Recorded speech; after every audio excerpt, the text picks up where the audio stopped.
Hi everyone, it's Jeannie. Before we get started, I wanted to let you in on a little announcement. We are so excited at Experience Investigators because we just opened up our wait list for our CXI flight school.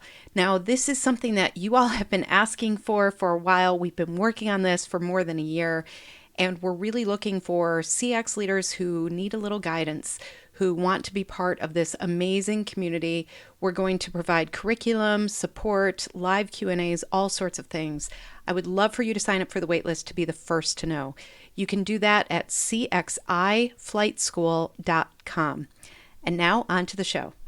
Experience action. Let's stop just talking about customer experience, employee experience, and the experience of leaders. Let's turn ideas into action. Your host, Jeannie Walters, is an award-winning customer experience expert, international keynote speaker, and founder of Experience Investigators, a strategic consulting firm helping companies increase sales and customer retention through elevated customer experiences. Ready, set, action. 1, 2, 3, 4. Hey everybody, it's Jeannie Walters. We are here with another fantastic question, and I'm here for you. So let's get started. What do you think about how the Starbucks new CEO said he'll work 4 hours a month as a barista in different stores? Is this a good move or just a PR stunt? Oh, I love this question. It's so timely. You know, when we look at what's happening in the world today, one of the things that comes up in every organization I speak with, all of the leaders that I'm coaching, they really talk about how employee experience and how keeping talent and how understanding the front line is so important. And yet a lot of organizations, it's just the way it is. The higher you get in the organization, the less likely you are to deal directly with customers. And sometimes when I lead my workshops, I start with an exercise where I ask everybody in the room to tell me about their last interaction with a customer. And I can't tell you how many people squirm through that because they start realizing that not only can they not remember the last time they dealt with a customer, but maybe they never have. And once we start that awareness, amazing things happen. One is that people want to interact with customers directly. They want to interact with employees directly. And so what I love about what's happening, because there are a couple CEOs right now making some news. The CEO of Starbucks that you heard mentioned, Laxman Narasimhan, and Uber's Dara Khosrowshahi, both CEOs, have really started emphasizing that they and other executives will be spending time on the front line with employees and customers several times throughout the year for several hours a month. So companies like Taco Bell has done this, DoorDash did this, where they started really looking at what is it really like there.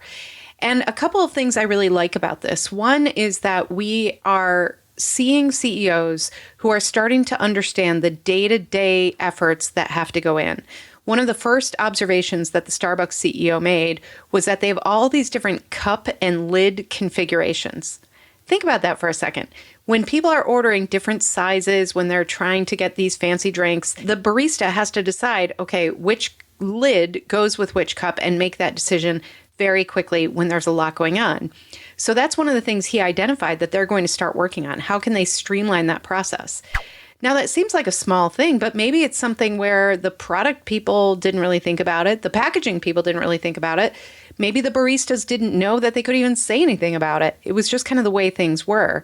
But when a leader steps in and sees that that's an inefficiency, that's something that's slowing down service, that's something that maybe the baristas don't really enjoy. If they grab the wrong top, it's not like they can use that again. That's just waste.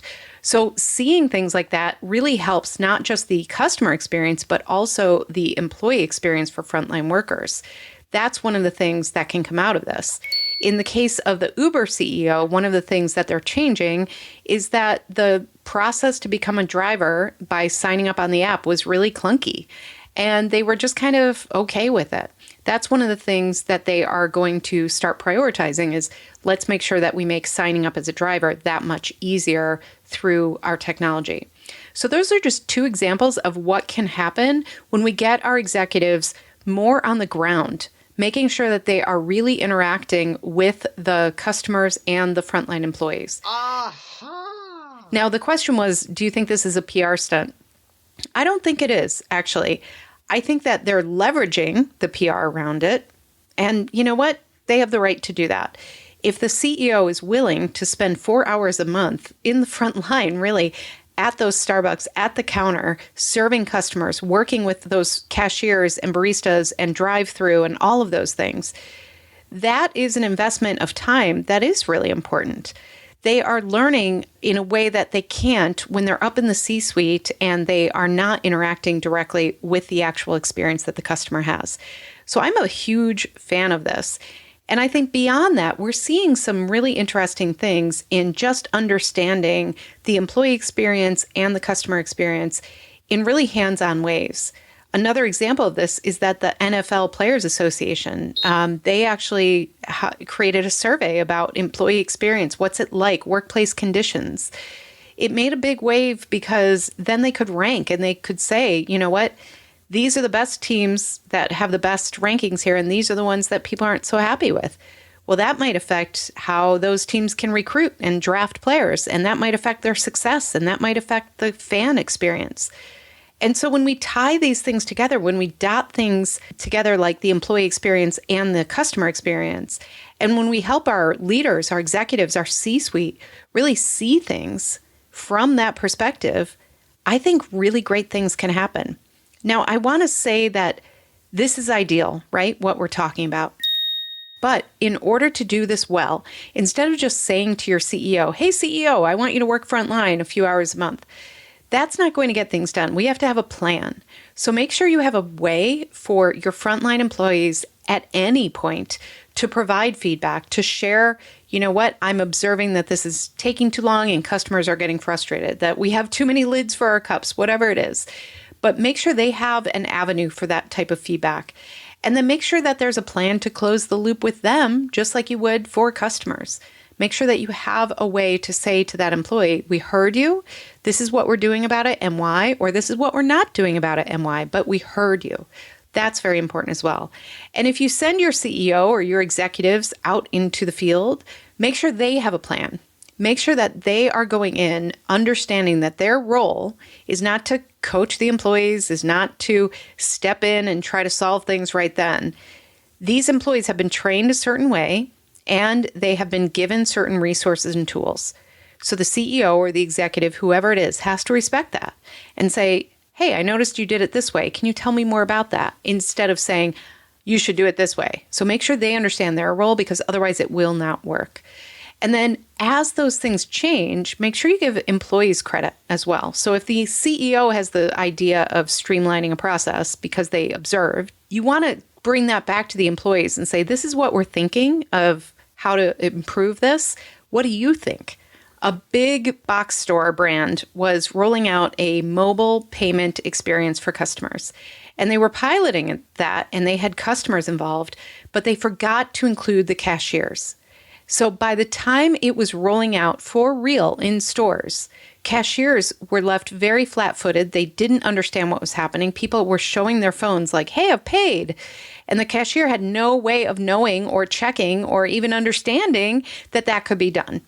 So if we're making improvements to the frontline, we need to always include our frontline employees, because they are the ones who will tell us, hey, I need to know. Can I scan something on their app to tell me that? Otherwise, they're waving their mobile phone at me and they're telling me they're going to walk out with a cart full of goods.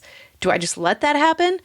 But they didn't take the time to include them, and that created a whole thing. So make sure that whenever you're talking about bringing executives in, that they understand what their role is.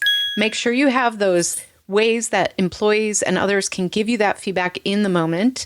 And make sure that anytime you're making improvements to that frontline experience, you're including those frontline employees.